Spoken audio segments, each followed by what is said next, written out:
Greetings. Welcome to the Aehr Test Systems Fiscal 2025 Second Quarter Financial Results Call. At this time, all participants are in a listen-only mode. A question-and-answer session will follow the formal presentation.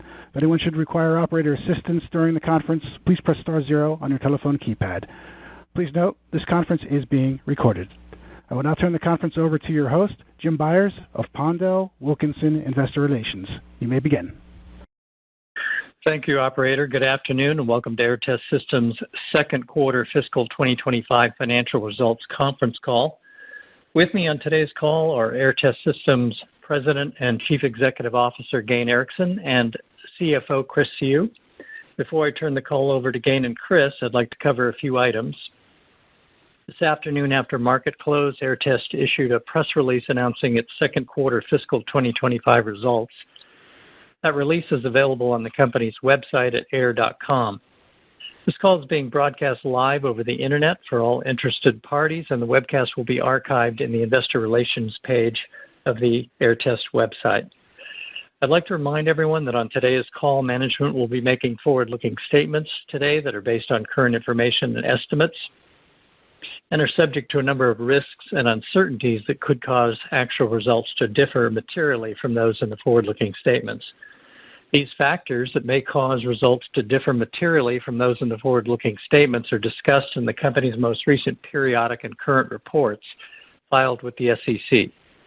These forward-looking statements, including guidance provided during today's call, are only valid as of this date, and Aehr Test Systems undertakes no obligation to update the forward-looking statements. Now, with that, I'd like to turn the conference call over to Gayn Erickson, President and CEO. Thanks, Jim. Good afternoon, everyone, and welcome to our second quarter fiscal 25 earnings conference call. Thanks for joining us today. I actually have a number of topics that I'm going to go through. I'll try and get through them quickly. We've had a lot of inbound requests for information and to clarify all the different markets that we have been expanding into, particularly a lot of questions around the AI side. So I thought I would spend a little bit of time just making sure to bring everybody up to speed and kind of normalize what everybody understands about that. So bear with me as I go through this. Chris will then cover some details related to our financials, a little bit shorter than normal to make up for my longer portion of this thing, and then we'll open up for questions. I'll start with a brief overview of the quarter's key highlights and share updates on the key markets we're targeting for our semiconductor test and burn-in, including notable progress in those new markets. We're excited to share the significant progress we've made on the key objectives we outlined at the start of the fiscal year, particularly expanding our product reach into additional large and fast-growing markets. Our market diversification into sectors such as artificial intelligence processors, gallium nitride power semiconductors, data storage devices, silicon photonics integrated circuits, and flash memory is driving new opportunities to attract customers and drive revenue growth. This progress includes our wafer-level burn-in solutions and also the success we're achieving with the new semiconductor package part test and burn-in product lines we acquired through our acquisition of Incal Technology that we closed last August. This acquisition has led to the acceleration of our market diversification, with particular success and leverage expanding our total available market in AI processors. We're pleased to report meaningful progress in our efforts to penetrate the high-power processors market, including artificial intelligence or AI processors, graphics processor units or GPUs, and application-specific integrated circuits or ASICs, AI processors, and accelerators. These advancements include wins in both wafer-level burn-in and package part burn-in applications. Let me start with our new success with the AI processors for wafer-level test and burn-in. Last month, we were thrilled to announce a major milestone for us, securing our first AI processor customer for wafer-level burn-in. After successfully demonstrating the performance and throughput of our systems at our headquarters here in California, this innovative AI customer selected our new high-power FOX XP solution for production wafer-level test and burn-in of their AI processors. This includes initial volume production orders for multiple high-power FOX XP systems and our proprietary WaferPak Contactors, which enable full wafer contact for testing and burning in of AI processors in wafer form before system integration. This achievement represents a significant technological and commercial breakthrough for Aehr, significantly expanding the market potential for our FOX XP wafer-level test and burn-in systems. AI processor burn-in is a significant opportunity for Aehr. AI processors have tens of billions to even greater than 200 billion transistors on a single semiconductor die. Transistors act as the fundamental building block, functioning as an electronic switch to control the flow of electrical current, essentially representing the on and off states necessary for processing information on digital circuits, allowing for the creation of complex logic operations within a single chip by combining numerous transistors together. Large complex processors have always been subject to the challenge of early failure rates that are higher than the application requires. Companies like Intel, AMD, and NVIDIA have always had many of their products, and for some companies, all of their processors require a production burn-in for screening out early failures. This is also the case for AI processors and ASICs. Companies use test and burn-in systems to qualify a new process and AI processor design to determine the device's early failure rates, intrinsic and steady state failure rate over time, and also how long the devices will last before they begin to fail due to the end-of-life wear-outs. This is really where our acquisition of Intel plays a huge role in our strategy for AI processors, as the Sonoma ultra-high power package part test and burn-in system is extremely good for this qualification application. I'll also talk about Sonoma in more detail later. During the semiconductor qualification process, customers characterize the failure rates over time for a given device and then implement a production burn-in to effectively accelerate and induce the early failures so that these devices can be screened out and not shipped to customers. In the case of wafer-level burn-in and screening, they can remove the devices before they're packaged with other processors and high-bandwidth DRAM memory, or HBM, into very expensive packages using substrates like CoWoS packaging from TSMC.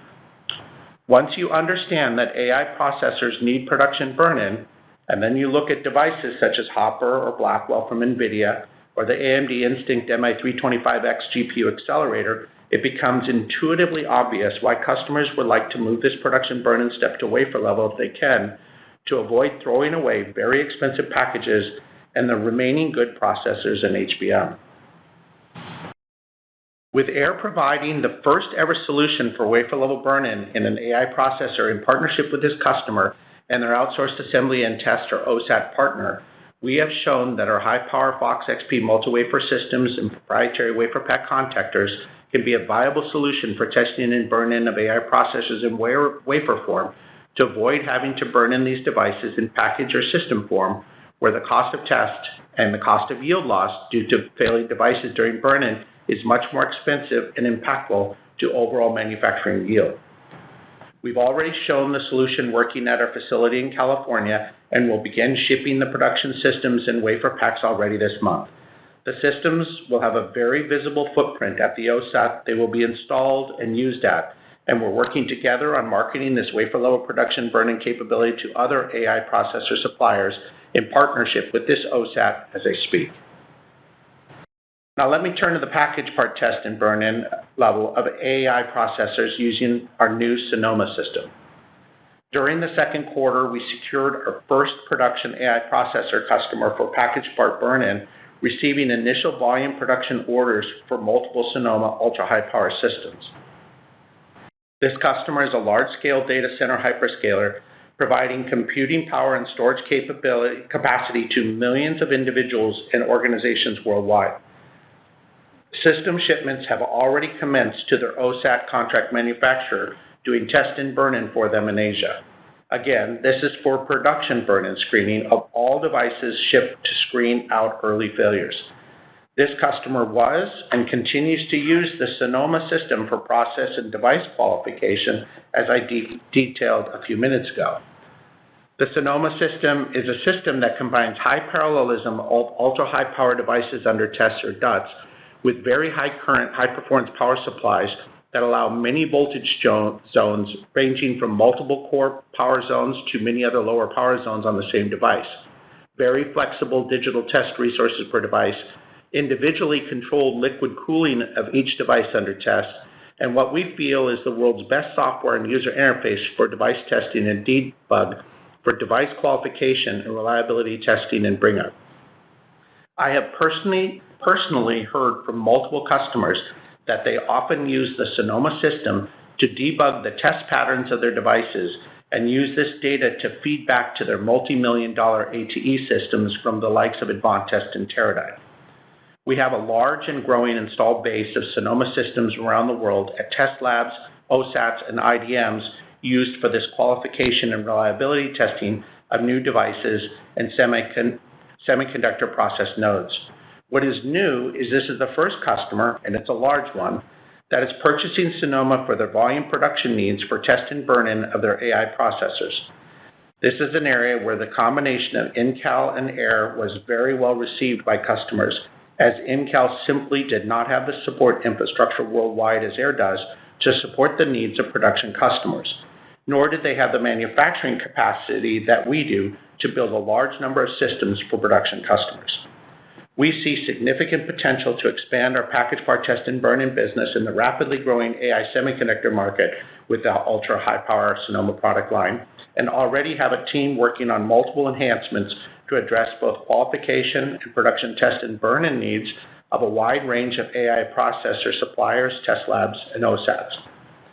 Aehr is now able to offer our customers both the ability to do production wafer-level burn-in of their AI processors and accelerators, as well as reliability qualification and production burn-in at the package part level with our Sonoma system. Aehr Test Systems is the only company in the world offering the flexibility to customers of both wafer-level and package-level test and burn-in solutions for AI processors. We estimate that the combined market for wafer-level and package part reliability test and production burn-in of AI processors will surpass $100 million annually in the future.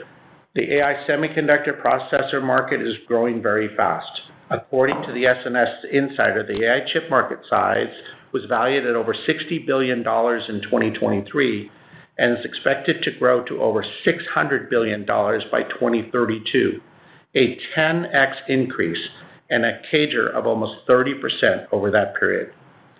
The types of processors and applications for AI processors or processors with AI focus is also expanding rapidly from the historical general-purpose GPU-based processors used for LLM generation and inference to application-specific integrated circuits aimed at specific accelerator functions in data centers and hyperscalers and edge AI processor used in autonomous vehicles, robotics, and security. These devices and their applications demand extremely high quality, reliability, and security. With our comprehensive product portfolio for reliability test and burn-in of AI semiconductors, we feel Aehr is poised to capture a meaningful share of this market. Now let me talk about the expansion into our gallium nitride market. Last week, we're excited to announce another exciting milestone with our first gallium nitride or GaN semiconductor production order. This customer is a leading automotive semiconductor supplier and a key player in the gallium nitride power semiconductor market. We're thrilled to have received their initial production purchase order, marking their commitment to advancing volume production wafer-level burn-in of their GaN devices using our FOX XP platform. This achievement expands our production wafer-level burn-in market for power semiconductors beyond silicon carbide applications used in electric vehicles, data center power conversion, and solar to now include GaN, a high-performance compound semiconductor optimized for mid-power applications such as data centers, solar energy, automotive systems, and consumer electronics and PCs. Over the past 12 months, we've collaborated with this lead customer using our FOX NP system, leading to their purchase of multiple WaferPak reference designs on a diverse set of GaN applications. GaN offers a much broader application range than silicon carbide and is poised for significant growth in the coming decade. While the largest market segment for silicon carbide, about 70%, is for the electric vehicle and EV charging infrastructure markets, GaN is very diversified and is not dominated by EVs or autos. With many more end-use applications, there are many more customers and broader market for GaN semiconductor suppliers than for SiC, where there are fewer EV and charging customers, but are at higher volume per customer than the average customer for GaN suppliers. With an expected compound annual growth rate, CAGR exceeding 40%, the GaN market is projected to surpass $2 billion in annual device sales by 2029, according to Yole Group. Additionally, Frost & Sullivan estimates GaN semiconductors will account for over 10% of the worldwide power semiconductor as soon as 2028. This transformative technology represents a significant growth opportunity for Aehr's wafer-level test systems and WaferPak full wafer contactor, positioning us to capitalize on the expansion of the GaN market. My next topic is silicon photonics, which continues to show signs of market adoption for chip-to-chip communication and for optical networking switching. We remain very enthusiastic about the silicon photonics market, particularly for the new application of silicon photonics integrated circuits for use in optical chip-to-chip communication that we see as a significant market opportunity for our products. Last year, we shipped a new high-power configuration of our FOX XP system to our lead customer for a new family of silicon photonics integrated circuits aimed at optical chip-to-chip communication. This system, with our proprietary WaferPak full wafer contactors, allows for testing over 8,000 high-power optical devices in parallel on each of 9 wafers before they're singulated and placed into a fiber optic transceiver for data center and telecommunications infrastructure, or for placement in co-packaged optics for optical chip-to-chip communication. Multiple companies, including AMD, NVIDIA, Intel, TSMC, and GlobalFoundries, have announced product roadmaps for devices using optical chip-to-chip communication, with the new announcements in just the last week coming out of Taiwan on new silicon photonics-based ICs by TSMC and NVIDIA. The new FOX XP system configuration with higher power WaferPaks enables production test of up to 3,500 watts of power per wafer and up to 9 full wafers in parallel. It also includes Aehr Test's latest chamber configuration, which has a smaller overall footprint and is compatible with Aehr's new WaferPak Auto Aligner that provides Aehr customers with fully automated material handling and hands-free operation of 6 to 12-inch wafers using industry-standard wafer cassettes and FOUPs, and can also support mobile robot and overhead transfers of wafers in those FOUPs. This is a system that we leverage for the production system for wafer-level burn-in of AI processors as well.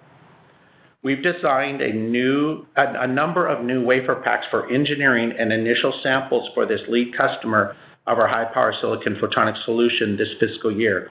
These are very impressive devices with significant improvements in size, power, and data rates that we feel are likely to ramp to production in time to address the chip-to-chip optical communications market opportunity. The hard disk drive market is another opportunity for Aehr's wafer-level test and burn-in systems, and we're excited about our opportunity for production burn-in and stabilization of devices used in hard disk drives using our FOX CP systems and WaferPak contactors. Excuse me. Our lead customer for this application is ramping this year and has told us they will purchase multiple production systems from us over the next few quarters to support their planned production rollout and ramp. This customer, first announced back in 2019 prior to the COVID-19 pandemic, initially purchased our FOX CP single wafer test and burn-in solution to support the qualification and early test stages of this new product aimed at the enterprise and data center markets. We view the data storage market, both for hard disk drives and flash-based semiconductor solid-state disk drives, as significant growth opportunities for our systems. These markets have applications with devices made up of multiple die in complex structures or in multiple die stacked on top of each other before they are put into higher-level packages or systems. These devices require exceptionally high levels of quality and long-term reliability of the die before they are put into the packages or systems, which aligns perfectly with the capabilities of our wafer-level test and burn-in systems. And speaking of solid-state disk drives and NAND flash memory, we're making steady progress on our ongoing benchmarking project with a major flash memory supplier to evaluate the benefits of using our FOX XP solution for wafer-level test and burn-in other flash memory devices. This application is for 100% test and burn-in of devices to be used in mission-critical applications such as enterprise storage. As part of this evaluation, we're advancing the development of a low-cost, high-pin count, fine-pitch MEMS-based WaferPak for full wafer contact of all NAND devices on a 300mm wafer, including support for high-density 3D NAND technology supporting up to greater than 200 layers. One of the key challenges with addressing the new devices on customers' NAND roadmap is that not only is there a significantly higher number of die per wafer, but the power per die and therefore power per wafer to test these wafers has increased significantly. Support for high-power wafer testing is something that Aehr is particularly good at with our FOX XP multi-wafer test and burn-in systems and WaferPaks. This new WaferPak design is also capable to support DRAM testing should customers choose to pursue DRAM burn-in in the future. We aim to complete the proof of concept phase in a few months, enabling us to advance this benchmark to either a production solution evaluation or secure a commitment from the customer to develop a production test cell. This would position us to generate our first revenue from this NAND opportunity as early as our next fiscal year. We believe this represents the leading edge of a significant opportunity for our solutions for semiconductor memories, with the NAND flash market being the key initial focus. Looking ahead, we see long-term potential to expand the DRAM wafer-level test and burn-in, further broadening our market reach. So you'll notice that I led with the new market opportunities, but will now provide an update on silicon carbide wafer-level test and burn-in, a market that in fact was almost 90% of Aehr's revenue last year.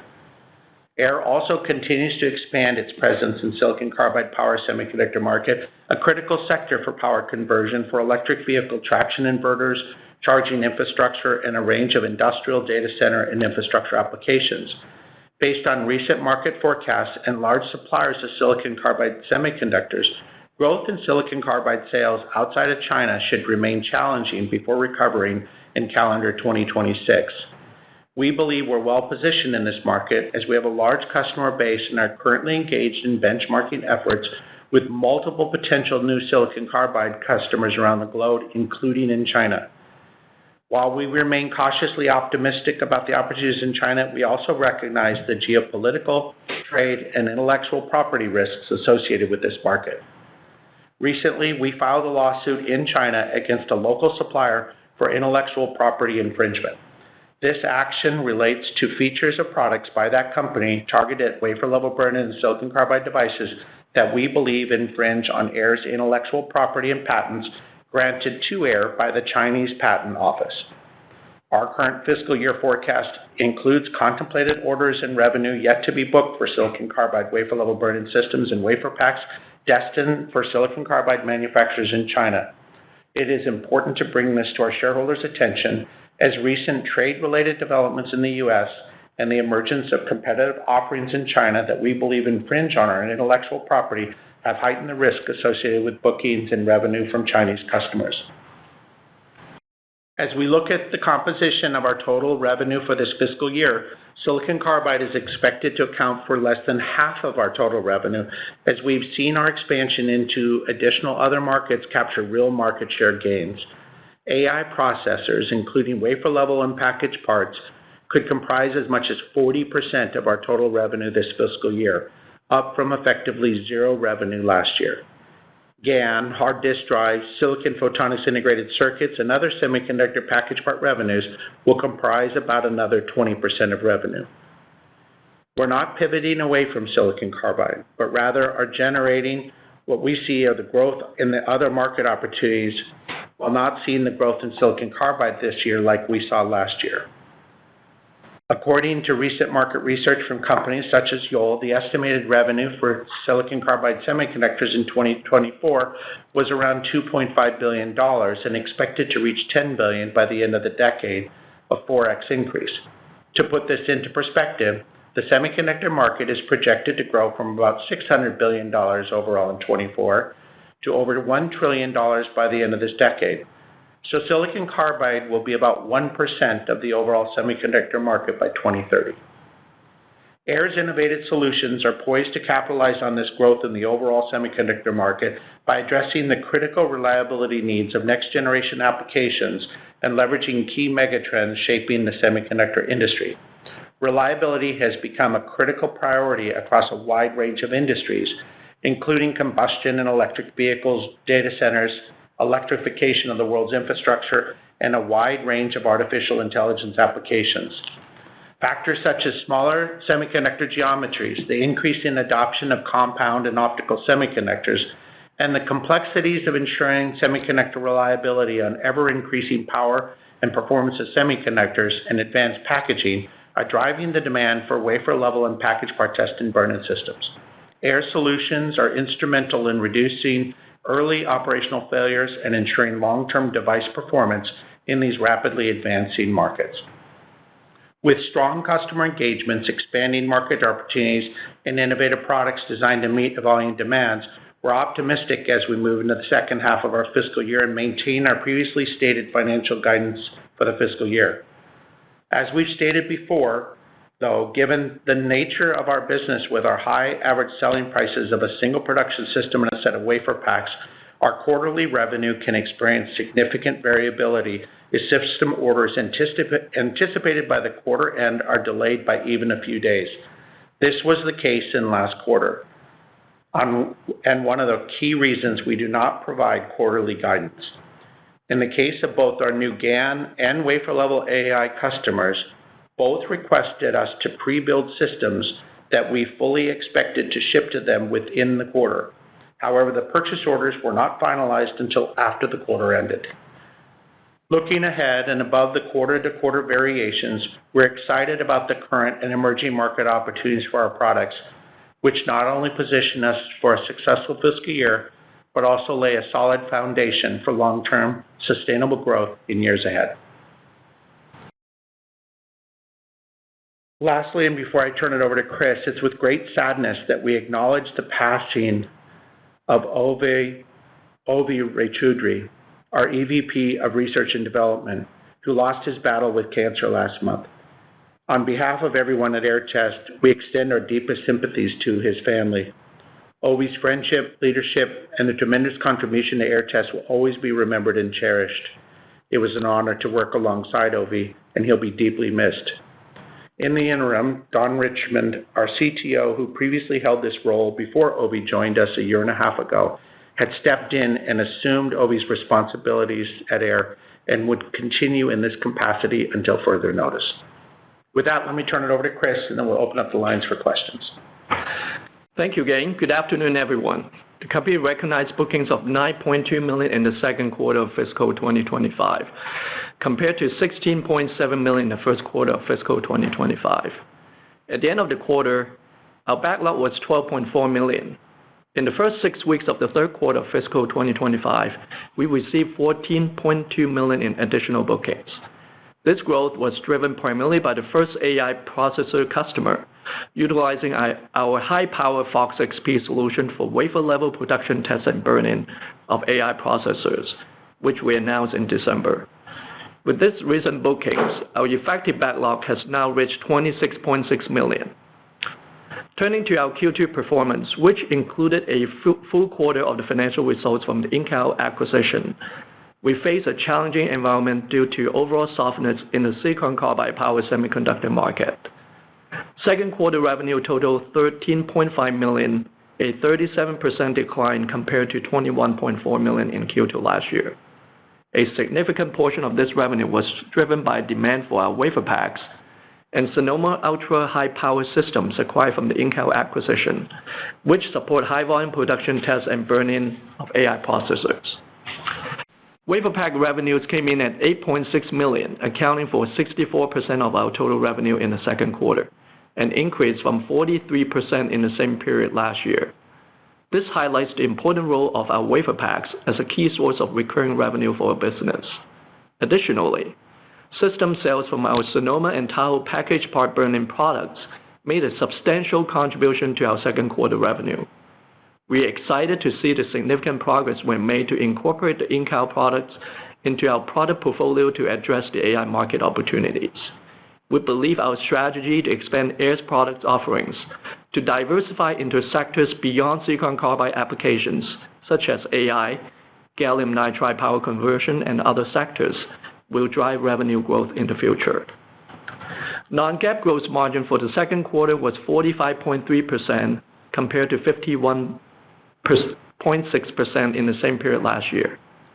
The decline was primarily due to a lower overall revenue level compared to Q2 last year, partially offset by a favorable product mix of higher margin WaferPaks. Non-GAAP operating expenses in the second quarter were $5.9 million, a 19% increase from $5 million in Q2 last year. The year-over-year increase is primarily due to incorporating a full quarter of Incal's operating expenses into our financial results, as well as higher legal and professional services fees. We expect to incur higher legal fees in the next few quarters as we vigorously protect our intellectual property rights in China and defend the class action and derivative complaints in the United States. In Q2, we recorded income tax benefits totaling $217,000. Non-GAAP net income for the second quarter, which excludes the impact of stock-based compensation, acquisition-related cost, the acquisition-related fair value adjustment to inventory, and the amortization of intangible assets, was $0.7 million, or 2 cents per diluted share for the second quarter. This compares to non-GAAP net income of $6.7 million, or 23 cents per diluted share in the second quarter of fiscal 2024. Now turning to the balance sheet. At the end of Q2, our cash equivalents, and restricted cash totaled $35.2 million, down from $40.8 million at the end of Q1. During the quarter, we used $5.9 million in operating cash flows, primarily to pay our suppliers and service providers. With a strong balance sheet, we continue to invest in scaling our business and pursuing new market opportunities. We have no debt and continue to allocate excess cash to money market funds. In the second quarter, we earned $228,000 in interest income. On October 15, 2024, we filed a new S-3 registration statement with the Securities and Exchange Commission to support potential future financing needs. The new S-3 shelf filing for $100 million was approved by the SEC on October 25th and is good for 3 years. Looking ahead to the remainder of fiscal 2025, which ends on May 30th, 2025, we are reaffirming our previously provided guidance. As Gayn noted, we expect total revenue of at least $70 million, with a non-GAAP net profit before taxes of no less than 10% of revenue. Lastly, looking at the investor relations calendar, Aehr Test will be participating virtually in the Needham Growth Conference on Thursday, January 16, 2025. We look forward to connecting with many of you during this event. This concludes our prepared remarks. We're now ready to take your questions. Operator, please go ahead. Thank you. At this time, we will be conducting a question-and-answer session. If you would like to ask a question, please press star 1 on your telephone keypad. A confirmation tone will indicate your line is in the question queue. You may press star 2 if you'd like to remove your question from the queue. For participants using speaker equipment, it may be necessary to pick up your handset before pressing the star keys. One moment, please, while we poll for questions. Once again, please press star 1 if you have a question or a comment. And the first question comes from Christian Schwab with Craig-Hallum. Please proceed. Hey, good afternoon, guys. So, Gayn, thank you for all the detail on all the different market opportunities. I guess the question, really only have one question. It's a question we get all the time. Is we've been at $65-70 million here for 3 years, and what year is kind of the inflection point of long-term sustainable growth? You kind of ended with a summary of all that. You felt confident long-term sustainable growth. I'm just wondering, do we start seeing strong top-line growth rate next fiscal year 26 and beyond? And if we do, what does that top-line growth rate look like? That's it. Thank you, Gayn. All right, Christian. Well, as you know, and maybe not everyone else knows as well or understand, we have yet to give multi-year forecasts, which is, I know, going to feel a little less than what you were asking for. But let me at least try and put it in perspective as well.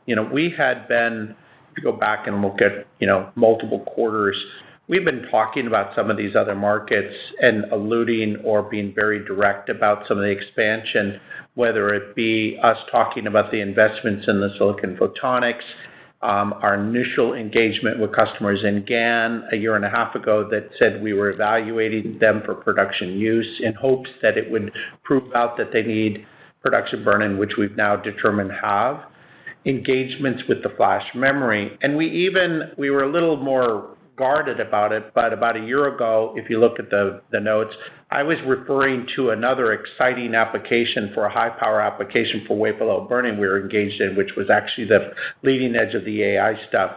Those were markets that we saw driving our revenue, but candidly, most of the energy was, of course, about the silicon carbide and EV. We saw those markets easily driving for, as we talked about AI, these could be $100 million a year numbers. Same, and flash memory is probably the largest among it, and DRAM larger than that.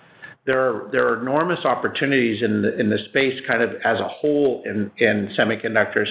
But of course, we were seeing this year-over-year growth of 40-50% for silicon carbide, and that seemed to be where the focus was. So I've always tried to balance, particularly with our customers that still really need us for their silicon carbide ramps and their fabs they're putting in. We're not abandoning the silicon carbide. I think we have the most competitive solution, the best roadmap as well to continue to meet customers' needs. And we'll see that growth. We think that silicon carbide still has a lot of legs on it as we still anticipate 30% of electric vehicles by the end of the decade, or of total vehicles being electric vehicles. It's just by contrast to all the craziness that was going on a year and a half ago, it seems quite more disappointing. So, I think silicon carbide has a chance to grow next year from this year. I think the other markets for sure have a chance to grow year over year. We're still getting our arms around it and doing some introductions as we're taking the Incal package part burn-in production system and marketing around the world, and at the same time having conversations with customers about the wafer level. And we'll hopefully be able to give you more insight as to what that looks like. And of course, we'll provide our annual guidance in our July release, which will summarize the fiscal year and as we head into fiscal year 26. Great. Thank you for that, Gayn. No other questions. Thank you. Thanks, Christian. Up next, we have Jed Dorsheimer with William Blair. Please proceed. Hi, yeah, thanks for taking my questions. Gayn, despite the miss, backlog looks pretty strong. So I'm just wondering, were there any tools on the shipping dock? Is this more of a timing issue? I'm guessing that it is, but I'm just curious if you could add any more color, and then I have some follow-up questions. Yeah, they were on the shipping dock, and very much so. Yeah, we were quite frustrated. I don't want to get into it. This isn't the first nor the last time we had. I'll just say one or more customers, because kind of narrowed down the two, asking for some concessions and things that just seemed quite unreasonable, recognizing it was the end of our fiscal quarter and we dug our feet in at the same time. But it's very interesting that here. Several weeks after the quarter or even right afterwards, and now it's like, hey, I need you to ship ASAP. So we're still working on that expectation management with our customers around that. But yeah, they're both orders for immediate shipments because we had pre-built them into it. And had we had either one of those orders ahead of time, our quarterly number would have been significantly higher. But it just moved into this quarter. Got it. And thanks for the color. Maybe to Christian's previous question, but framed a little bit differently. If I kind of read the tea leaves in terms of all of the market details that you provided at the beginning, it sounds like the hard disk drive, I think for the HAMR process product or platform, that's the biggest near-term driver of the business beyond X silicon carbide, and that but you've got a lot of different irons in the fire around AI and even HBM. So am I misunderstanding? I'm just trying to understand sort of near-term drivers that then potentially lead to inflection on future growth. So we've never given a lot of clarity on what the hard disk drive application is. I'll just leave it at that. No confirming or denying, okay? But Realistically, if you look at our, so if you go through the numbers of our just by the numbers, we did what, 26 something. We have 26 something in backlog. We have 75% almost to the dime of revenue scored and or backlog of the $70 million. So we have like 16, 17 million to go, I think, whatever the math is. We've identified what those customer opportunities are. There's upside and downside to kind of each one of those. Down, like some of them could push out, et cetera. So it's always a challenge to try and put a number around it. You guys think this is easy? It's not, with the granularity of our stuff. But near term, we've got some silicon carbide orders in our expectation for Q4 with some new customers. We've got more AI production, both in package part and wafer level burn-in. I think both of those, all three of those, are probably bigger than the hard disk drive one in the near term. Over the next several years, as they ramp out, the hard disk drive business looks to be like really attractive, and there's some variation on some of the stuff we can't get into with respect to their forecast, but we're pretty happy with that, and they're very happy with us about that application. Flash for sure is kind of bigger than everything, although maybe the AI stuff will end up being bigger than Flash. We'll see how it plays out, but that's a year out. And we're not alluding to a timing of when the DRAM stuff comes, but it's a pretty full plate. I mean, you guys, we're still, you hear it all the time. We're still doing benchmarks. I mean, Vernon and I will tell you, we've won customers that haven't placed orders yet for silicon carbide. It's a very interesting market and all the dynamics that are going on in there. Winners and losers and market share shifts between customers, between the customer's customers. Different model years that we have a lot of insight into, and the implications of both China and also just cars going to modules versus discrete devices. There's just a lot of moving parts. But I try and use this 80-20 rule. Vernon's our VP of sales, for people that don't know. We try to talk about this all the time. We can't wake up every day and spend 80% of our time on silicon carbide. We've spent a ton of energy. We've got these great solutions. We've won these benchmarks. The customers need us to be there. But most of the days we wake up, we're focusing on these other market opportunities where we can really have an impact. And we'll let Adel, our VP of operations or COO, deal with manufacturing capacity. Just take the orders and ship them, because we certainly bought the inventory against what we really believed a forecast was going to be there last year. Bought the inventory against those forecasts from verbal forecasts from customers that have pushed out, we still think are going to come. Got it. One last question for me, and then I'll jump back in the queue, and maybe it's for Chris here.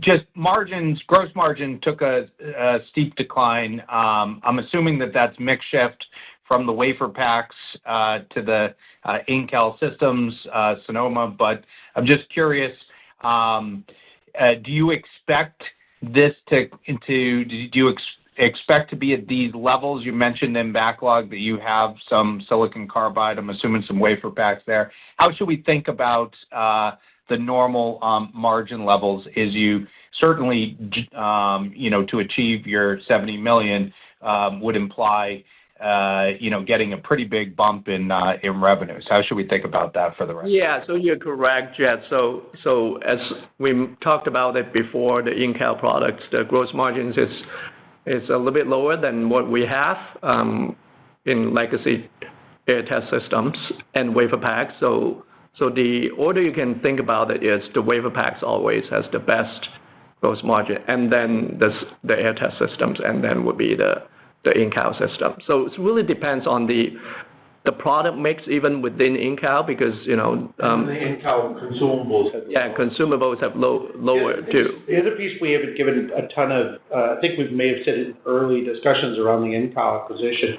So we're at a good point right now. We of course do all these live, and you don't hear the construction in the background, but we're doing our remodel here, adding a huge amount of capacity capability out on the floor, clean room space, etc. Before we move the Incal products over. They're only a few miles down the road, but that whole team and the manufacturing will be in here, we think, completed by the end of our fiscal year, so it's only a few months out. That facility is also burdening our cost of sales too, so that comes off our books in about a year and a half. That's about $500,000 a year or something like that too.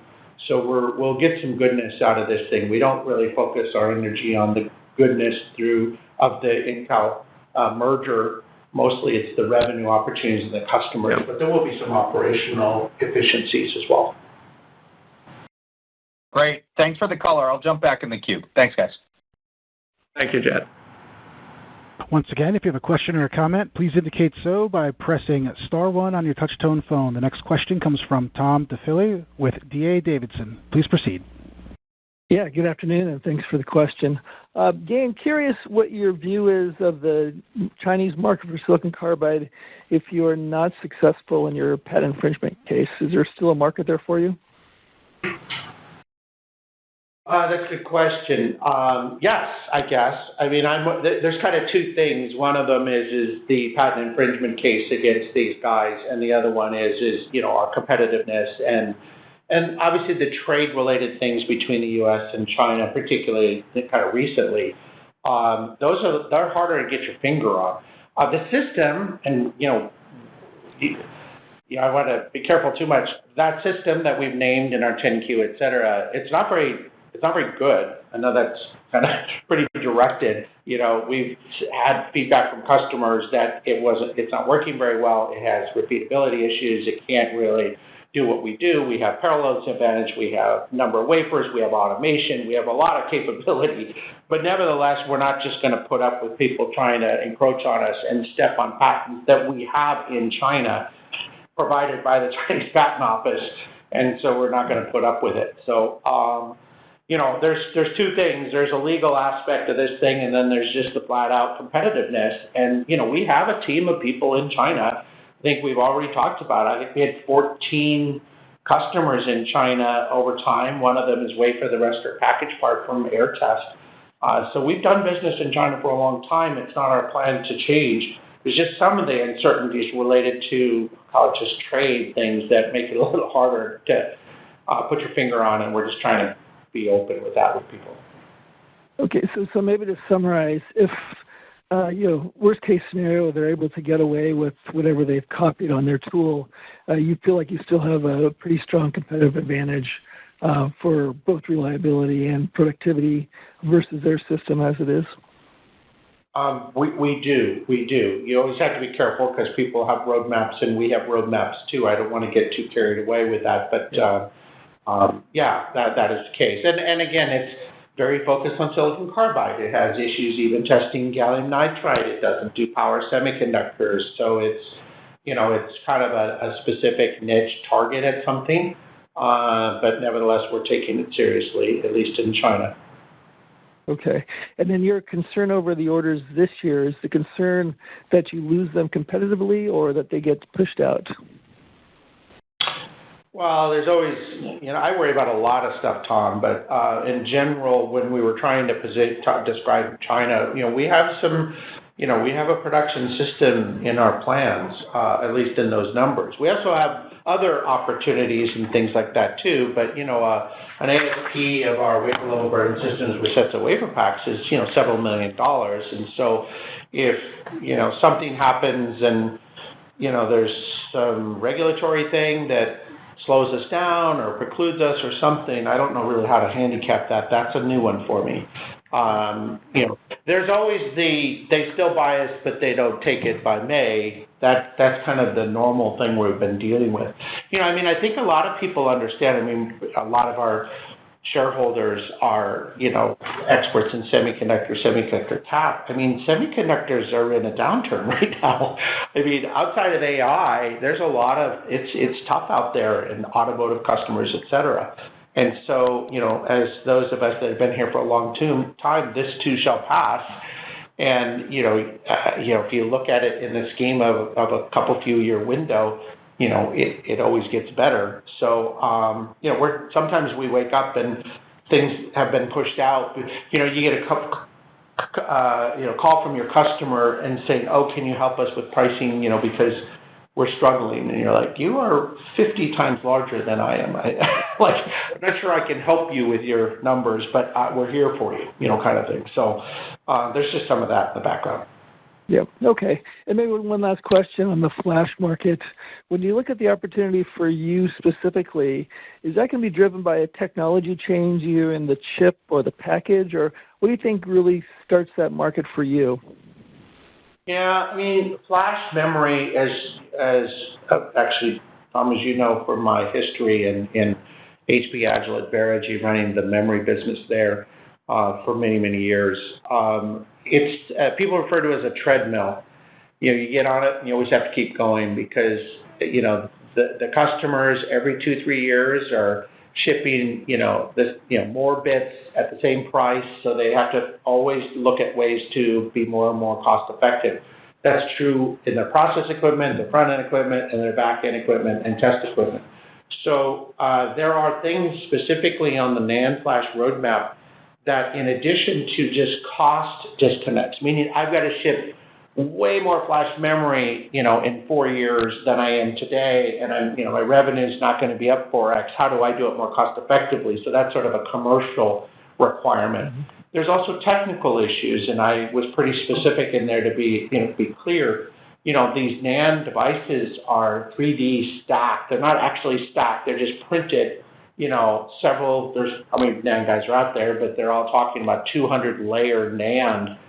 What that ends up being is you end up having way more power per device to think of like a 200-story building. And the amount of light, when you light up the light on the first floor, that takes certain power. But when you have light on 200 floors, you have 200 floors of lights on. When you go to test, there are some test methodologies whereby you can do things by testing multiple floors at a time. But when you do that, all the energy is used as if you're lighting up all those floors. Whereas in normal application, you're reading and writing data only on one floor at a time. So the actual device in its application is using 1/200th of the power, but you could do test methodologies to test 20 floors at a time, but then you need 20 times the power. That's a thermal problem. That's a tester resource problem. Those are things we're really good at. So I'm trying to give you some hints there as to what's going on. So there's some technical disconnects that we are looking to address, as well as the commercial side on the NAND side. And by the way, DRAM, I'll go into that too. Just the whole HBM is super dynamic, and there's so many things going on with respect to, because DRAM also needs to be burnt in. So how are you doing that again before you put it into an HBM stack onto a CoWoS package along with an AI processor? So I like where we're at right now. There's a lot of vectors pointing towards this right now. Great. Appreciate the color. Thanks, Ken. Thanks, Tom. Once again, if there are any remaining questions, please press star 1 on your touch-tone phone. The next question comes from Larry Schlabina with Schlabina Capital. Please proceed. Hi, Gain. I got a question on your recent $10 million win on the GPUs for the accelerator. I know you said that the potential market with the packaged part would be over $100 million a year down the road, but I'm looking at the wafer level portion of it. You said that customer was not NVIDIA, not the big guy. It has over 90% market share. So assuming it's the second largest, which is I think around 5%, and the 10 million represented 2 machines, that would be like 30, possibly 40 XPs for just doing the GPUs. Is that the right way to look at that? Okay, so I don't want to help you with who the customer might be. So anyone listening, I'm ignoring you on that one, Larry. Yeah, the numbers are really big. You don't have to try very hard to fall out of bed and hit $100 million number, and we're not trying to poo-poo that. But, this gets into available, addressable, timing of this. It could be a lot bigger than that. Right. Well, that's not really what I'm getting at. I'm actually getting at the next component on the accelerator, the HBM, high bandwidth memory. The current 12 stack, 8 12 stacks, if you do the math on the silicon involved, it's about 6 times the silicon in the GPUs currently. And they're talking about going to 16 high stacks later this year, with a roadmap to get to 24 high stacks next year, which would be 12 times the silicon. My point is, with your fine pitch WaferPak, it just seems like you ought to have a ready, very interested bunch of potential customers wanting to see if you could help them on their yield issues, that as they stack higher and higher, you could address that and help them out. When we talked a couple of years ago, and imagine DRAM and what was going on, I would have and certainly did say that we thought that was something probably more towards the end of the decade, because companies just weren't that motivated to try and figure out how to do DRAM wafer level burn-in compared to what they were doing. And it's maybe it would take something else. And now you look at AI, which most of us weren't even talking about 2 years ago, right? And you look at these and it's like, wow, are you motivated now? So I agree with you in terms of the motivation to put in the DFT and local contest modes and to try and address this issue. I think the part of the reason why HBM is more expensive than the GPUs is probably their terrible yields that they're experiencing, and hopefully you can help them out on that. Well, on each stack, if you will, or each individual die, and then just I always have to remind people the reason you do production burn-in is because things fail. It's not to make you feel good. As soon as they stop failing, you would stop doing it. So when I state, people are doing a production burn-in of these devices, you have to recognize that means there is a material number of failures that they do not want to ship to their customer. Every one of those takes out all those HBM stacks in the co-op substrate, plus the package. So it's, our whole premise about things moving to multi-chip modules that we've been touting for the last, 5, 6, 7 years, with the, kind of the leading edge of what's going on with wafer level. At that time, we were struggling. People were like, okay, which devices is that going to look like? And we kept saying they're coming. And because of Moore's law is failing, or it's failed, or it's fallen down, you now need to put multiple devices together, and you need to stack them up and put them side by side in order to get the functionality that used to just be done with a shrink of a wafer. So, more vectors heading our way there. Assuming this comes to pass, would you be able to handle all that demand through the capacity of, or potential capacity in Fremont? Is that even possible, or well, if you for those that haven't attended us, especially with our new facility upgrades that we're doing right here, we have. I mean, the manufacturing capacity I have here is bigger than I had at Verigy. So people might be shocked at that. There's always ways of doing it. Keep in mind, we use subcontract manufacturers. In most cases, we have multiple suppliers of every subsystem. We're in many cases, like, one of the hard things is your printed circuit boards and your assemblies. That could be increased 100-fold if you needed without actually impacting our resources. So even though we do assembly test here, what we do is just a small piece to control the final assembly and quality before it ships, and we have some other tricks up our sleeve. So right now I have more capacity than demand by a lot, and we could increase our capacity significantly if we needed to for different market opportunities. And when we bring customers through, by the way, that is very obvious when they come in and look at our facility. They kind of go, "Wow, okay, this is not your typical DRAM burning company in terms of the capacity we have." Well, you got great opportunities. I'll be looking forward to seeing you accomplish them. And good luck. Thank you, Larry. Thank you. Thank you. Okay, I'm showing no further questions in the queue. I'd like to turn it back to management for any closing remarks. Okay, thank you, operator. Everyone, I appreciate your time here. I know we tried to cover a lot of detail. I hope to see you at one of the investor conferences, or if you want, please get in contact with our IR folks so we could set up a follow-on meeting to discuss your questions further. So then we'll see you next time. This concludes today's conference, and you may disconnect your lines at this time. Thank you for your participation.